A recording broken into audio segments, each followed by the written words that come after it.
Hello जी, अस्सलाम वालेकुम and welcome back to Abbasi studio. उम्मीद है कि आप सब ठीक-ठाक होंगे, फिट-फाट होंगे और मज़े में अपनी ज़िंदगी जी रहे होंगे। और जैसा कि आपको पता है कि मेरा नाम सुहेल है और प्यार से तो मुझे कोई बुलाता ही नहीं है।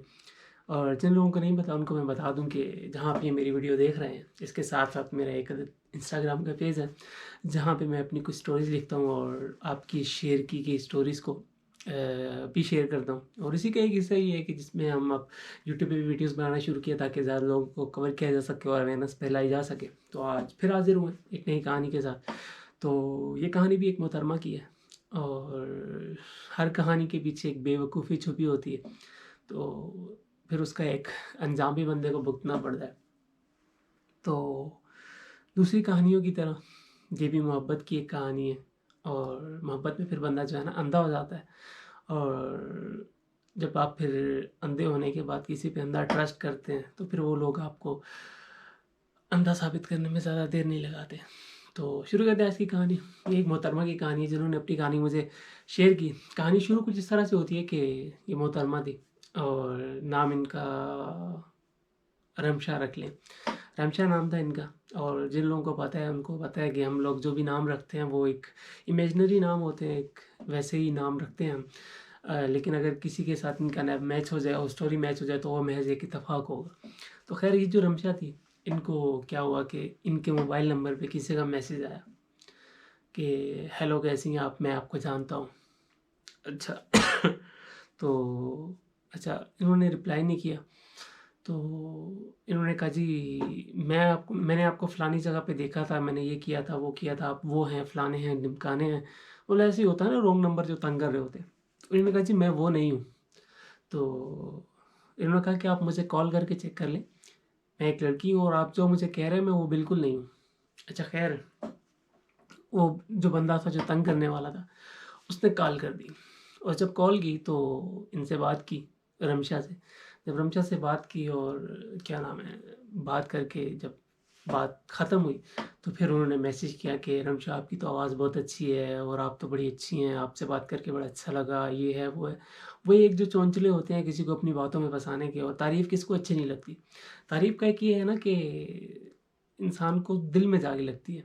अब ये वर्क किस तरह से करता है, ये बड़ा एक साइकोलॉजिकल इफ़ेक्ट होता है कि अगर कोई आपकी तारीफ़ करता है ना और वो चीज़ भले आप में है या नहीं है, वो ख़ासियत आप में है या नहीं है, लेकिन आपको बहुत अच्छा लगेगा कि उसने मेरी तारीफ़ की, मैं बड़ा अच्छा हूँ, ये है, वो है। और इसके साथ-साथ कोई आपकी बुराई करता है, मतलब कोई आपको कहता है कि तुम बड़े बुरे हो, तुम में ये फ़ॉल्ट है, ये फ़ॉल्ट है, ऐसा है, ये कमी है, वैसा है। आप में वो कमी हो या ना हो, आपको बुरा ज़रूर लगेगा। तो ये तारीफ़ और जो बेइज़्ज़ती है ना, ये कुछ इस तरह से साइकोलॉजिकली यहाँ पे इफ़ेक्ट करती है। तो उन्होंने ख़ैर रमशा की तारीफ़ की, बोला कि आप रमशा बड़ी अच्छी हैं, ये हैं, वो हैं, मुझे तो आपसे बात करके बड़ा अच्छा लगा, आपसे खूबसूरत आवाज़ तो मैंने ज़िंदगी में कभी नहीं सुनी और ये है, वो है। तो उन्होंने ना इनको दोस्ती की ऑफ़र कर दी कि मैं आपसे दोस्ती करना चाहता हूँ, ऐसे-वैसे ये वो।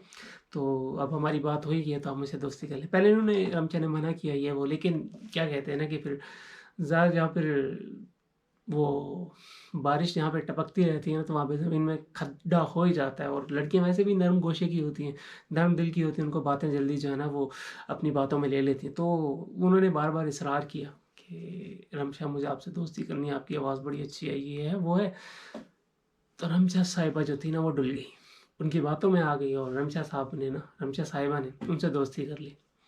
और जब दोस्ती कर ली तो इनके घर में तो किसी को पता नहीं था कि रमशा साहिबा किसी अजनबी से जो है ना वो दोस्ती में मुब्तला हो गई हैं और बस इनकी दोस्ती चल पड़ी। अब दोस्ती चल पड़ी फिर वही होता है जो हर किसी के साथ होता है, वो बंदा बातें करता है, पहले मैसेज पे बात होती है, फिर कॉल पे बात होती है, फिर वीडियो कॉल पे बात होती है, फिर बातें होती रहती हैं, फिर बातें जो है मोहब्बत में कन्वर्ट होना शुरू हो जाती हैं। एक्चुअली हो क्या रहा होता है कि लोगों को एक-दूसरे से बात करने की आदत हो जाती है और कहते हैं कि आदत जो होती है वो मोहब्बत से ज़्यादा खतरनाक होती है। तो रमशा साहिबा को भी उस शख्स से मोहब्बत होगी बकौल इनके। जब मोहब्बत होगी तो अब मोहब्बत तो फिर जो है ना वो अंधी होती है और जब बंदा किसी पे फिर अंधी मोहब्बत करता है तो फिर उसके सामने तो अंधा ही हो जाता है और वो भी बंदे के सामने अंधा हो जाता है। सिर्फ़ उसकी अच्छाइयाँ दिखाई देती हैं, बुराइयाँ तो कहीं दूर-दूर तक दिखाई नहीं देती। खैर इनकी मोहब्बत का लव सीन पार्ट चल पड़ा और ये मोहब्बत चलती रही। ऐसा हुआ कि मोहब्बत जो है ना फिर यहाँ तक पहुँची कि फिर वो वीडियो कॉल और तस्वीरें और ये वो सारा सिलसिला जो है ना वो शुरू हो गया। तो जब ये सिलसिला शुरू हो गया तो क्या नाम है, फिर करीब हो गए एक-दूसरे के, दूरियाँ जो है ख़त्म हो गई, एक-दूसरे के कुर्बत में आना शुरू हो गई। जब कुर्बत में आए तो फिर कहते हैं ना कि ज़्यादा पास आना ही दूर जाना होता है। तो जब करीब आए तो फिर वो तस्वीरें वगैरह भी शेयर हो गई और ये वो। अच्छा, इस बीच क्या होता था कि रमशा साहिबा जो थी ना, वो क्या करती थी कि इनके पास जब अपना मोबाइल नहीं होता था, ठीक है? या फिर अपना मोबाइल बंद होता था या बैलेंस नहीं होता था या कुछ भी होता था, तो वो जो मियाँ थे ना, उनको कभी अपनी अम्मी के नंबर से मैसेज कर देती थी कि ये मैं हूँ, रमशा हूँ और मुझे रिप्लाई बैक नहीं करना, ठीक है? कभी अपनी दोस्त के नंबर से मैसेज कर देती कि हेलो मैं रमशा हूँ, मुझे रिप्लाई बैक नहीं करना। कभी जो है ना, फिर अपने किसी रिश्तेदार के नंबर से मैसेज कर देती, हेलो मैं रमशा हूँ, मुझे रिप्लाई नहीं करना। कभी अपने अब्बा के नंबर से मैसेज कर देती थी कि यार हेलो मैं रमशा हूँ और मुझे रिप्लाई नहीं करना। अब वो जो सामने वाला बंदा था वो बड़ा शातिर था। वो कोई तेज़ दिमाग का था कि यार ये मतलब अपॉर्च्युनिटी है एक अच्छी। अब जिस-जिस नंबर से ना शहंशाह साहिबा ने उनको मैसेज किए थे, उन बंदे ने सारे के सारे नंबर सेव कर लिए। अच्छा, जब नंबर सेव कर लिए तो फिर उन्होंने जो है ना, क्या नाम है, नंबर भी सेव किए और उसके बाद क्या था कि जो रमशा साहिबा उनसे कॉल पे बात करती थी, वो भी सेव कर लिए। वो रिकॉर्डिंग कर ली कॉल की ना, और उसके अलावा जो तस्वीरें सेंड की थी, जो भी थी, जिस किस्म की तस्वीरें थी, वो सारी सेव कर ली। अब एट द एंड हुआ क्या कि वो बंदा जो है ना, वो रमशा साहिबा को ब्लैकमेल करने लगा। करने लगा कि यार मुझसे आके मिलो, वरना मैं जो हूँ ना तुम्हारा भांडा फोड़ दूँगा। अब उन्होंने काफ़ी अर्सा रमशा साहिबा को जो है ना वो ब्लैकमेल किया। तो जब ब्लैकमेल किया तो रमशा साहिबा डर गई, ठीक है? और फिर जो है ना, उन्होंने इसरार किया कि नहीं, मिलना ही मिलना है, वरना जो है ना मैं तुम्हारी तस्वीरें, तुम्हारी रिकॉर्डिंग और ये जो है ना सारा कुछ ये तुम्हारे घर वालों को दिखा दूँगा। अब क्या हुआ कि रमशा साहिबा जो थी वो गलती तो एक कर चुकी थी, अब दोबारा मिल के जो है ना वो दूसरी गलती नहीं करना चाहती थी। तो रमशा साहिबा ने जो है ना उस बंदे को सीरियस नहीं लिया। जब बंदे को सीरियस नहीं लिया तो बंदे की हट गई। बंदा आना में आ गया, बंदे को तो गुस्सा चढ़ गया कि यार ये कैसी बंदी है, ये मेरी बात ही नहीं सुन रही, मैं इसको धमका रहा हूँ, ये मैं धमकियों में नहीं आ रही। तो उस बंदे ने क्या किया, लिटरली जब निमिषा साहिबा ने उन्हें ब्लॉक किया, तो उस बंदे ने क्या किया कि जो मैसेजेस थे, वो इसकी कज़न को पहले सेंड किए। जो उनकी कज़न से जिस नंबर से उसने मैसेज किए हुए थे रमशा साहिबा ने, वो सारे उन्होंने सेव किए हुए थे। तो सारे मैसेज पहले उन्होंने उनकी कज़न को सेंड किए। अच्छा, वो उनकी कज़न जो है ना, उससे कोई इतना सीरियस एक्शन नहीं दिखाया। फिर जो है, क्या नाम है, उस बंदे ने क्या किया कि इसकी जो तस्वीरें थी रमशा, उनके जो कज़न वगैरह थे उनको सेंड की। दूसरे जो कज़न थे, उन्होंने भी इतना कोई सीरियस एक्शन नहीं दिखाया। फिर उन्होंने क्या किया, इसकी तस्वीरें रमशा साहिबा की और इनकी जो कॉल रिकॉर्डिंग थी, वो इनके भाई साहब को सेंड कर दी। जब भाई साहब को सेंड की तो फिर भाई साहब जो थे वो पिताजी के पास पहुँच गए, उनके वालिद साहब के पास गए, देखे भाई ये रमशा क्या करती फिर रही है। तो उस पे क्या हुआ कि रमशा को जो है ना बहुत फिर नेगेटिविटी का सामना शुरू करना पड़ा कि यार घर वालों ने बातें सुनाई और बोला कि मोबाइल दिया था और ये वो, इस तरह तुम इतनी आज़ादी दी थी। इनके घर बाहर आने जाने पे पाबंदी लग गई। अच्छा, फिर इस पे भी जब ना चली तो फिर उन्होंने क्या किया कि वो जो सारी तस्वीरें थी, जो कॉल रिकॉर्डिंग्स थी और ये वो, और फिर जो उसके साथ बाकी भी जो मवाद था, इनकी बहन को भेजा। और बहन को भेजने के साथ-साथ जिस जो है ना रिश्तेदार ने जिस रिश्तेदार के नंबर से इन्होंने रमशा ने अपने उन बकौल दोस्त को मैसेज भेजे थे, उन सबको भेज दिया। और ऐसा-ऐसा क्या हुआ कि घर वालों का इन पे से एतबार उठ गया। रमशा पे से घर वालों का एतबार उठ गया और ये जो सारी बात थी ना, ठीक है? वो पूरे रिश्तेदारों में फैल गई। जो रिमशा के रिश्तेदार थे ये वो सब में फैल गई कि यार रमशा ने ऐसे किया था, किसी बंदे के साथ दोस्ती की थी, ये वो। तो एट द एंड नुकसान किसका हुआ? रमशा का हुआ। रमशा को घर से निकलने पे पाबंदी होगी। रमशा के घर वालों ने उसके साथ एक तरह का बायकॉट कर दिया।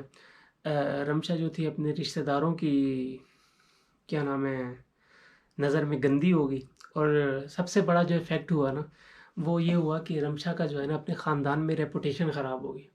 और जब रेपुटेशन ख़राब हुई तो फिर जो है ना रिश्ता होने में बड़े मसले होने लगे, ठीक है? और जो स्टिल अभी फेस कर रही हैं वो, ठीक है? उसके साथ-साथ जो सबसे बड़ा इश्यू था ना, वो ये था कि वो जो बंदा था वो उसको ब्लैकमेल कर रहा है, वो स्टिल ब्लैकमेल कर रहा है, ठीक है? अभी तक ब्लैकमेल कर रहा है। तो अगर आपके साथ कोई इस तरह का मामला होता है, अगर आपकी किसी के साथ दोस्ती होती है, तो आपने ये सारी चीज़ें कभी नहीं करनी। एक तो जिस नंबर से आप जो है ना मतलब कॉन्टैक्ट करते हैं, ठीक है? उसी नंबर से कॉन्टैक्ट करें अगर किसी से आपकी दोस्ती भी है। दूसरी, अपनी पर्सनल तस्वीरें किसी को सेंड ना करें और दूसरा, अपने रिश्तेदारों के कॉन्टैक्ट किसी को ना दें। हमें इससे क्या सीखने को मिलता है? हमें सीखने को मिलता है कि यार कोई भी जो रॉन्ग नंबर होता है ना, ठीक है? उसको हमने कभी भी जो है ना वो इम्पोर्टेंस नहीं देनी, ठीक है? जब तक आप किसी से बात नहीं करोगे ना, आपको कोई कुछ नहीं उखाड़ सकता। अक्सर औक़ात लड़कियों को मुझे मतलब जब मैं लाइव करता हूँ तो मेरे लाइव पे लोग आते हैं और फिर बाज़ औक़ात मुझे लोग कहते हैं कि फलाने बंदे ने हमें ऐसे उल्टे-सीधे मैसेज किए। कोई आपको कितने मैसेज कर ले, कोई आपको कितनी कॉल्स कर ले, जब तक आप रिप्लाई नहीं करते ना, वो आपका कुछ नहीं बिगाड़ सकते, ठीक है?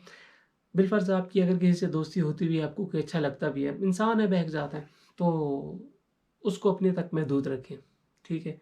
उसको अपने घर की दहलीज़ तक नहीं आने दें, ठीक है? अगर आपका किसी से कॉन्टैक्ट है तो अपना एक कॉन्टैक्ट नंबर के अलावा किसी को अपना कॉन्टैक्ट नंबर नहीं दें, ठीक है? अगर आपकी किसी से दोस्ती भी है तो अपनी प्राइवेट तस्वीरें किसी को ना दें, ठीक है?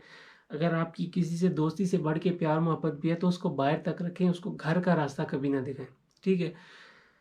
होता कुछ यूँ है कि जब ये सारी चीज़ें किसी की एक्सेस में आ जाती हैं ना, तो फिर जब उनकी डिमांड्स पूरी नहीं होती ना, तो फिर वो आपके जो वीक पहलू होते हैं ना, वो उन पे हमला करते हैं। आपकी इज़्ज़त उछालने की कोशिश करते हैं, आपको कमज़ोर करने की कोशिश करते हैं और इन मतलब चलें, ये तो एक सिनेरियो है ना कि आपने करना क्या है, बचना किस तरह से।